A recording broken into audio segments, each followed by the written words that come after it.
और इसी बीच सीएम योगी आदित्यनाथ संबोधित कर रहे हैं, आपको सीधे लेकर चल रहे हैं। के स्वाधीनता के लिए सहयोग आंदोलन में उन्होंने अपने आप को समर्पित करते हुए देश की स्वाधीनता में अपना योगदान दिया था। राजेंद्र बाबू अपनी सादगी के लिए, अपनी सत्यनिष्ठा के लिए,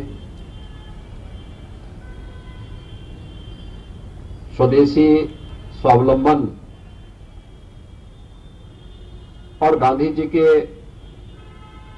उन मूल्यों से इतने प्रभावित थे कि वह सादगी, वही सच्चाई, वही सहृदयता, वही स्वदेशीपन आजीवन उनके व्यक्तित्व में झलकती रही। 1946 में जब देश ने अपने संविधान को बनाने का कार्य आगे बढ़ाया था,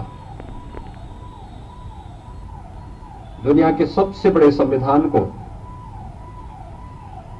2 वर्ष 11 महीने 18 दिन के अंदर बनाने में सफलता प्राप्त करते हुए आजाद भारत की व्यवस्था को कैसे व्यवस्थित रूप से संचालित करना चाहिए, यह राजेंद्र बाबू के नेतृत्व में देश की संविधान सभा ने करके दिखाया था। वे स्वतंत्र भारत में देश के प्रथम राष्ट्रपति बने और लगातार 12 वर्षों तक देश के राष्ट्रपति के रूप में उन्होंने कार्य किया। राष्ट्रपति भवन की भव्यता, राजसी ठाड़वाड़ से दूर एक सादगी पन उनके जीवन का हिस्सा बना रहा और यह राष्ट्रपति भवन में भी उस दौरान जिन परंपराओं की शुरुआत उन्होंने की थी वो आज भी राष्ट्रपति भवन के अंदर देखने को मिलती है। हम सब जानते हैं, स्वतंत्र भारत में जब भारत की मानबिंदुओं की पुनर्स्थापना की बात आई, 1951 में सोमनाथ मंदिर के पुनरुद्धार कार्यक्रम में तत्कालीन सरकार के विरोध के बावजूद वे गए थे और उन्होंने इस बात को बड़ी मजबूती के साथ कहा था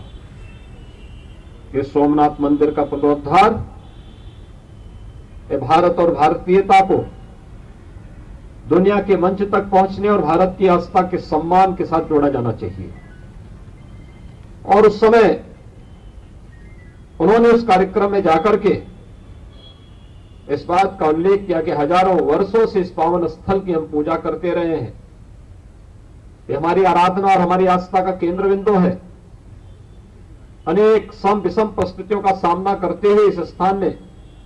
उन चुनौतियों को झेला है, उसका सामना किया है और आज मैं अपने आप को गौरव की अनुभूति करते हुए जब मैं इस अभियान के साथ जुड़ करके सोमनाथ मंदिर के पुनरुद्धार के कार्यक्रम के साथ जुड़ रहा हूं, भारत गणराज्य के राष्ट्रपति के रूप, भारत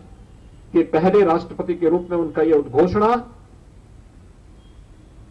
सरदार वल्लभ भाई पटेल जी के द्वारा सोमनाथ मंदिर के पुनरुद्धार के कार्यक्रम को एक नई ऊंचाइयों तक पहुंचाने वाला अभियान था। प्रयागराज कुंभ के अवसर पर जब मुझे प्रयागराज में जाने का अवसर प्राप्त हुआ था और हमारी सरकार को यह सौभाग्य प्राप्त हुआ कि 2019 में दुनिया के सबसे बड़े आध्यात्मिक और सांस्कृतिक आयोजन को प्रयागराज की धरती पर संपन्न करना है, उस समय किले के अंदर जाने का मुझे अवसर प्राप्त हुआ था। और मुझे जब किले के अंदर में गया तो मुझे बताया गया था कि किले में प्रेसिडेंशियल सूट है। मेरी जिज्ञासा हुई, भाई किला तो मुगल काल का है, फिर प्रेसिडेंशियल सूट का मतलब क्या है? तो मुझे बताया गया था कि राजेंद्र बाबू यहां पर कुंभ के दौरान तो आते ही थे, हर वर्ष माघ मेले में कल्पवास के लिए भी आते थे। भारत की परंपरा और आशा उनका लगाव था, यह आज भी देखते हुए बनता है। मित्रों, डॉक्टर राजेंद्र प्रसाद जी का व्यक्तित्व बहुत विराट था। वे महान थे और अपनी महानता के कारण ही आज उनके जन्म दिवस को पूरा देश, क्योंकि वे पेशे से पहले शिक्षक थे, फिर अधिवक्ता हुए, यानी प्राध्यापक पद को छोड़ करके उन्होंने उस समय एलएलएम की डिग्री ली थी, उस कालखंड में ली थी, और फिर अधिवक्ता की अच्छी खासी प्रैक्टिस करते हुए उन्होंने गांधी जी के उस समय के स्वाधीनता आंदोलन के साथ जुड़ करके भारत की स्वाधीनता के लिए वे निरंतर कार्य करते रहे, आजीवन कार्य करते रहे। और इसीलिए सरकार ने इस बात को यहां पर तय किया है कि उत्तर प्रदेश के अंदर बनने वाला हमारा नया नेशनल लॉ यूनिवर्सिटी का नाम डॉक्टर राजेंद्र प्रसाद जी के नाम पर होगा, और वह कार्य हमने प्रयागराज में प्रारंभ कर दिया है। आज के इस अवसर पर मैं भारत माता की इस महान सपूत,